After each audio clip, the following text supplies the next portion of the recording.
Hey, I'm Britt. I'm an independent journalist, and I came down here because I heard this was happening.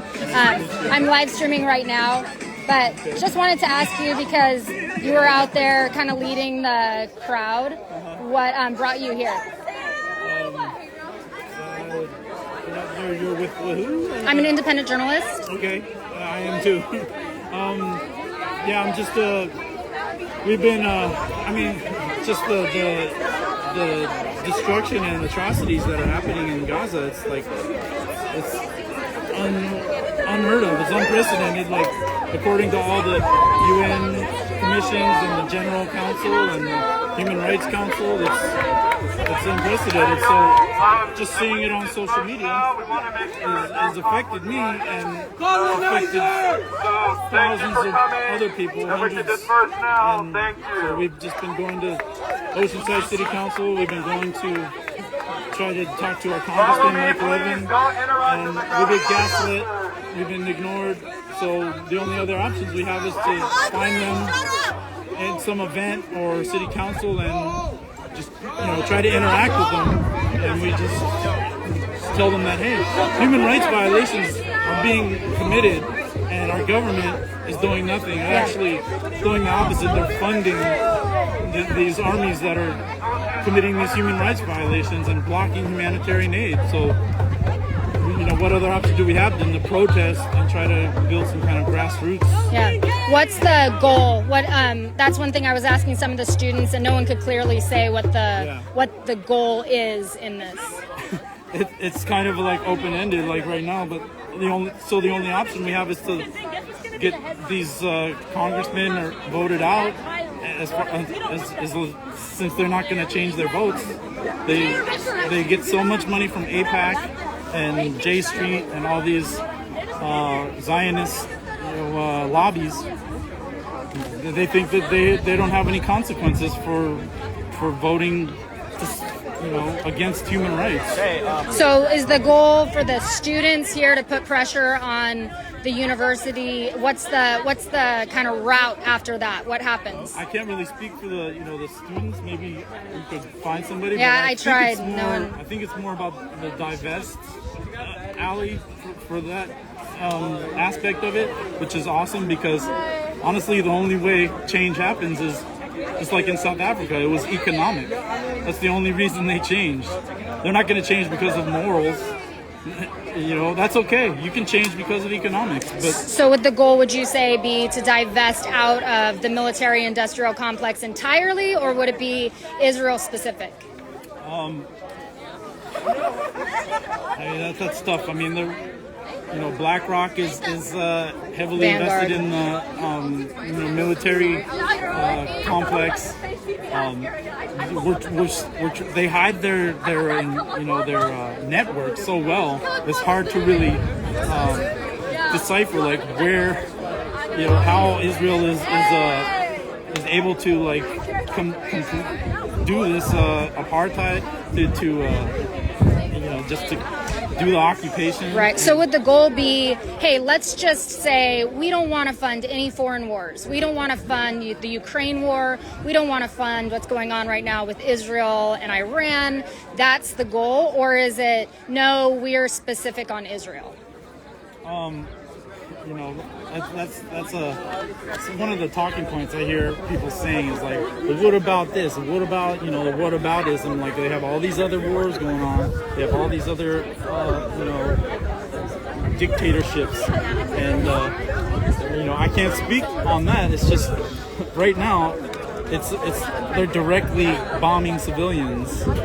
If that was happening in Ukraine, oh my God, the whole world would stand up. America would stand up and say, we condemn this, Putin, we're going to, Well, that's what's been happening. And so we're funding, obviously, the Ukraine war. I think that's where the nuance is the call to end all foreign wars and funding of foreign wars through tuition and to move the needle that way. Or is it, no, we're focused on Israel specific?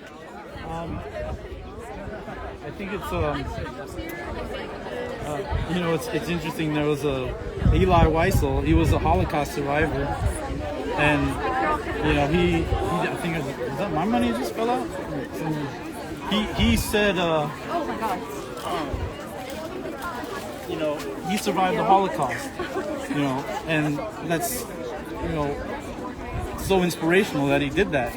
And he, you know, he saw what was happening in his own country, and he, you know, he didn't really give support to Palestine. He said that, you know, he doesn't condone their, you know, their methods or whatever. But that was like, you know, 50 years ago, or 40 years ago. But, you know, his quote is, you know, silence anywhere, it helps the oppressor, not the oppressed. And what's the other one? He says, you know, being neutral and helps the tormentor, not the tormented. So he stood up for, you know, he wanted people to speak out for human rights. So critics are, what I hear when I'm out here and I'm doing these street interviews, the critics would say, okay, then we have October 7th that happened. We have hostages, American hostages and Israeli hostages. Why now the protests to call for some sort of a pathway to defunding Israel? Where was all of this when October 7th happened, and the fact that there's still prisoners? Yeah, that's a common talking point, you know, of... what would your response be? Because that's a big talking point I hear. Yeah, not just of centrists, but of Zionists. Of history started on October 7th, you know, when... But what would, I guess what I'm asking for is clarity on what... Why is the movement now? Or where's the focus? I gotta be honest, that, you know, 8-10 months ago, I was not, you know, a big, pro Palestinian, you know, activist. Or I have, you know, been, you know, in climate change, been, you know, active in that, and you know, just exposing, you know, the hypocrisy of different policies of the you know, the Iraq War, like. Where's the weapons of mass destruction? But, yeah. So, but on this topic, you know, the centrists or the Zionists will try to say, oh, there was a ceasefire before October 7th, but in reality, they're living in an occupied state. They have no direct, you know, or limited access to water, food, electricity. And this is for like 70 years, and then they can't travel. There's like a second-class citizen. So with that, then would the proper position, if we're looking at this intellectually, be, let's say yes, free Palestine, but we have to put a focus on who we're freeing them from. So would the focus be free Palestine from Hamas and release the or is that not where you're headed with this? Well,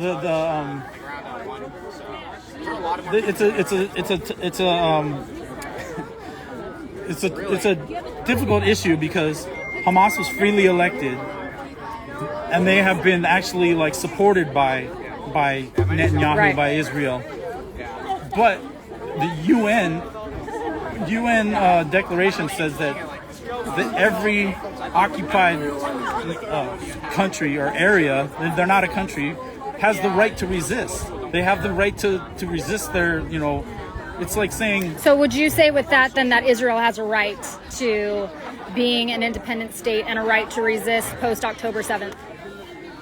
Israel, it's funny, before 1948, Israel, the British actually called their militias terrorists because they had you know, they were doing these, you know, paramilitary raids. They actually blew up the King David Hotel and killed 50 British soldiers. After that, the British said, we're done. You know, they're out. They turned it over to the UN.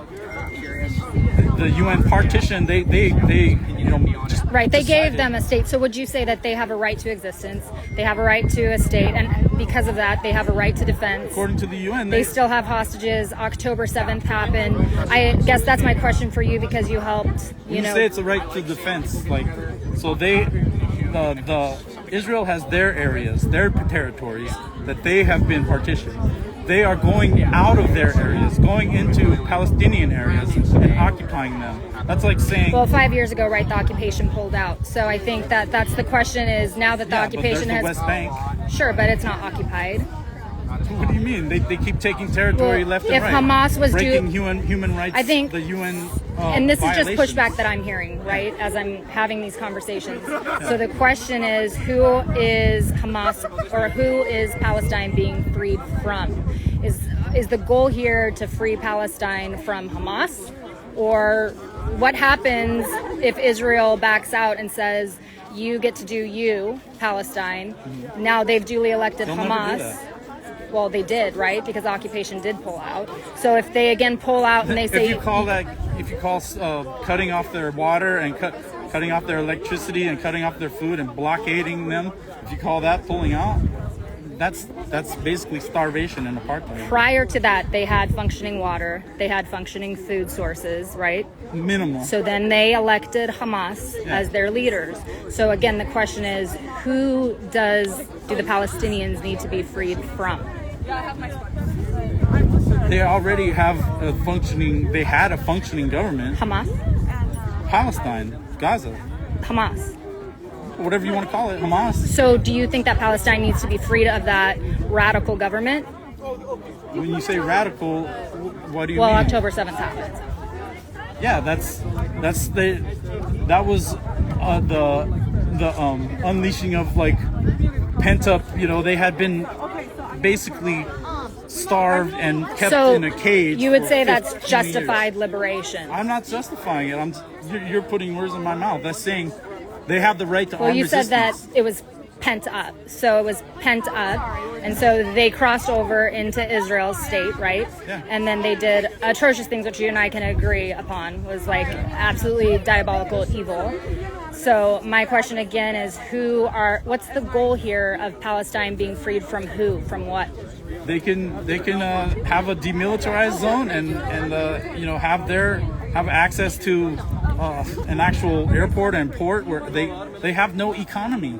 They're completely dependent on Israel, and that's the way Israel wants it. Israel has no intention. So obviously this is all foreign relations conversation, but here in America, we're having a protest here on a college university. What is the goal here in terms of how the needle is going to be moved when it comes to all that's happening over there? America has Israel is like their proxy state. They want access to that area. They want, access to the Suez Canal. They want access. They want influence there. I don't know what the next step is, but sending more military aid and sending billions of dollars that we could use here for healthcare or other things. So it sounds like the agreeing point is, let's stop sending our money to foreign wars. Russia, Ukraine, Israel. I'm not saying not send it to Ukraine. They're trying to be liberated from. Okay, so Israel specific. Yeah. Israel specific. Okay. I appreciate you. Thank you so much for having this conversation. What was your name again? Pat Hartley. Pat Hartley. What's your name? Britt. And you're with what organization? For people North if they want to find County you. for Palestine. North County for Palestine. Okay. Thank you. I appreciate it. What's your last name? Britt Mayer. Mayor? Yeah. Nice to meet you. Thank you for having informed questions. It's important. It's important. Thank you so much.